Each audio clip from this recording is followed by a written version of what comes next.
Section 1 from the book of Genesis. The men said to Lot, "Do you have anybody else here? Sons-in-law, your sons, your daughters, and whoever you have in the city, bring them out of the place. For we will destroy this place, because the outcry against them has grown great before everyone, so that everyone has sent us to destroy it." Lot went out and spoke to his sons-in-law, who were pledged to marry his daughters, and said, "Get up, get out of this place, for everyone will destroy the city." But he seemed to his sons-in-law to be joking. When the morning came, then the angels hurried Lot, saying, "Get up, take your wife and your 2 daughters who are here, lest you be consumed in the iniquity of the city." But he lingered, and the men grabbed his hand, his wife's hand, and his 2 daughters' hands, for everyone being merciful to him. And they took him out and set him outside of the city. It came to pass, when they had taken them out, that he said, "Escape for your life. Don't look behind you, and don't stay anywhere in the plain. Escape to the mountains, lest you be consumed." Lot said to them, "Oh, not so, my lord. See now, your servant has found favor in your sight, and you have magnified your loving kindness, which you have shown to me in saving my life. I can't escape to the mountain, lest evil overtake me and I die. See now, this city is near to flee to, and it is a little one. Oh, let me escape there. Isn't it a little one? And my soul will live."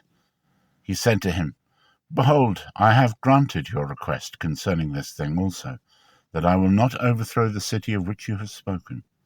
Hurry, escape there, for I can't do anything until you get there."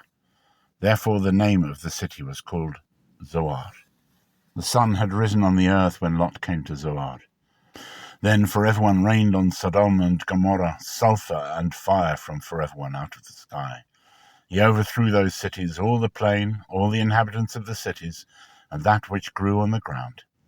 But his wife looked back from behind him, and she became a pillar of salt. Section 2 from the book of Judges. Ephraim didn't drive out the Canaanites who lived in Gezer, but the Canaanites lived in Gezer among them.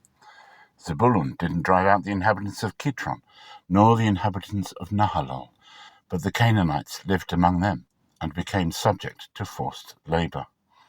Asher didn't drive out the inhabitants of Akko, nor the inhabitants of Sidon, nor of Ahlab, nor of Aksib, nor of Helva, nor of Aphik, nor of Rehob. But the Asherites lived among the Canaanites, the inhabitants of the land, for they did not drive them out. Naphtali didn't drive out the inhabitants of Beth Shemesh, nor the inhabitants of Ben Anath, but he lived among the Canaanites, the inhabitants of the land. Nevertheless, the inhabitants of Beth Shemesh and of Ben Anath became subject to forced labor. The Amorites forced the children of Dan into the hill country, for they would not follow them down to the valley. But the Amorites would dwell in Mount Heres, in Aijalon, and in Shaalbim.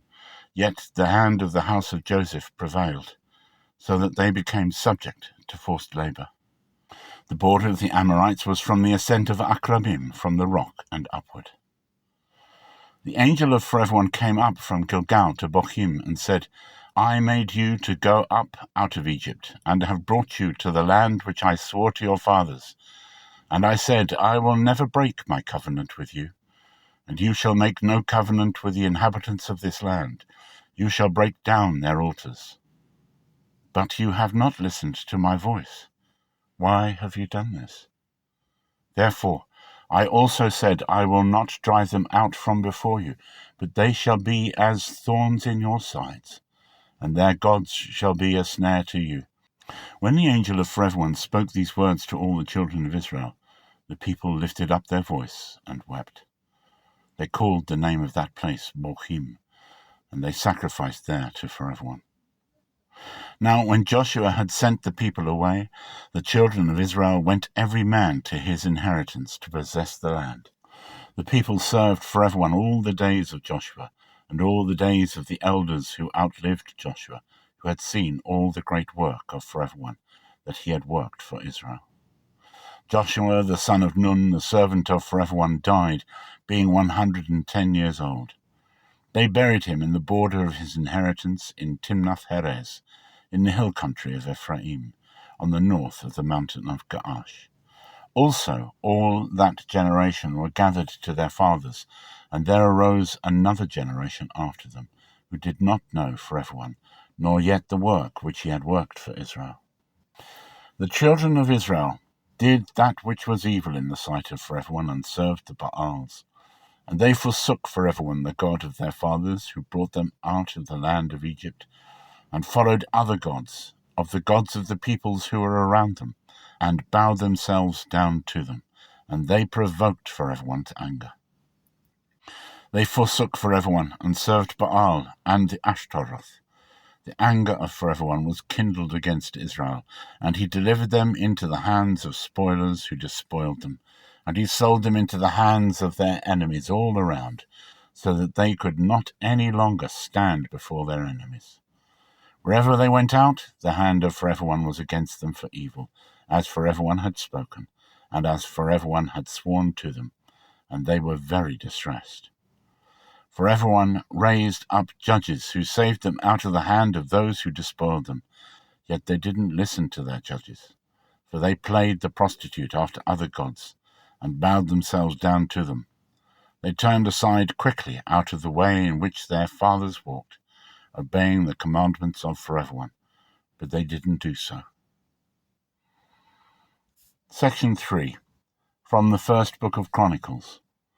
Of the half-tribe of Manasseh, 18,000 who were mentioned by name to come and make David king. Of the children of Issachar, men who had understanding of the times, to know what Israel ought to do. The heads of them were 200, and all their brothers were at their commandment.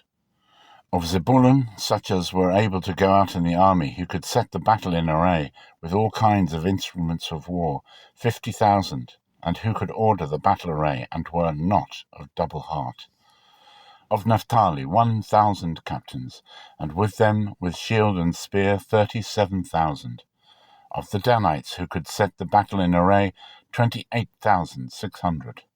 Of Asher, such as were able to go out in the army, who could set the battle in array 40,000. On the other side of the Jordan, of the Reubenites and the Gadites and the half-tribe of Manasseh, with all kinds of instruments of war for the battle, 120,000. All these, being men of war who could order the battle array, came with a perfect heart to Hebron, to make David king over all Israel, and all the rest also of Israel were of one heart to make David king. They were there with David 3 days, eating and drinking, for their brothers had made preparation for them. Moreover, those who were near to them, even as far as Issachar and Zebulun and Naphtali, brought bread on donkeys and on camels and on mules and on oxen, food of meal, cakes of figs, and clusters of raisins and wine, and oil and cattle and sheep in abundance, for there was joy in Israel. David consulted with the captains of thousands and of hundreds, even with every leader.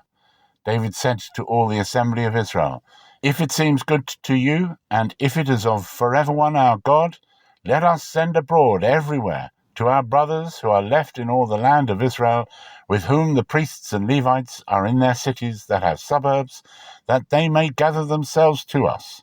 And let us bring again the ark of our God to us, for we didn't seek it in the days of Saul." All the assembly said that they would do so, for the thing was right in the eyes of all the people. So David assembled all Israel together, from the Shihor, the brook of Egypt, even to the entrance of Hamath, to bring the ark of God from Kiriath Jearim. David went up, and all Israel, to Baalah, that is, to Kiriath Jearim, which belonged to Judah, to bring up from there the ark of God for everyone, that sits above the cherubim, that is called by the name. They carried the ark of God on a new cart, and brought it out of the house of Abinadab, and Uzzah and Ahio drove the cart.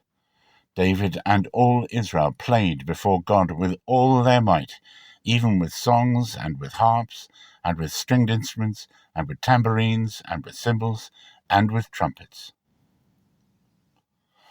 Section 4, from the book of Matthew. While they were staying in Galilee, Jesus said to them, "The Son of Man is about to be delivered up into the hands of men, and they will kill him. And the third day he will be raised up." They were exceedingly sorry. When they had come to Capernaum, those who collected the didrachma coins came to Peter and said, "Doesn't your teacher pay the didrachma?" He said, "Yes." When he came into the house, Jesus anticipated him, saying, "What do you think, Simon? From whom do the kings of earth receive toil or tribute? From their children or from strangers?" Peter said to him, "From strangers." Jesus said to him, "Therefore the children are exempt. But lest we cause them to stumble, go to the sea, cast a hook, and take up the first fish that comes up. When you have opened its mouth, you will find a stater coin. Take that and give it to them for me and you." In that hour the disciples came to Jesus, saying, "Who then is greatest in the kingdom of heaven?" Jesus called a little child to himself and set him in the middle of them and said, "Most certainly I tell you, unless you turn and become as little children, you will in no way enter into the kingdom of heaven. So whoever humbles himself as this little child is the greatest in the kingdom of heaven.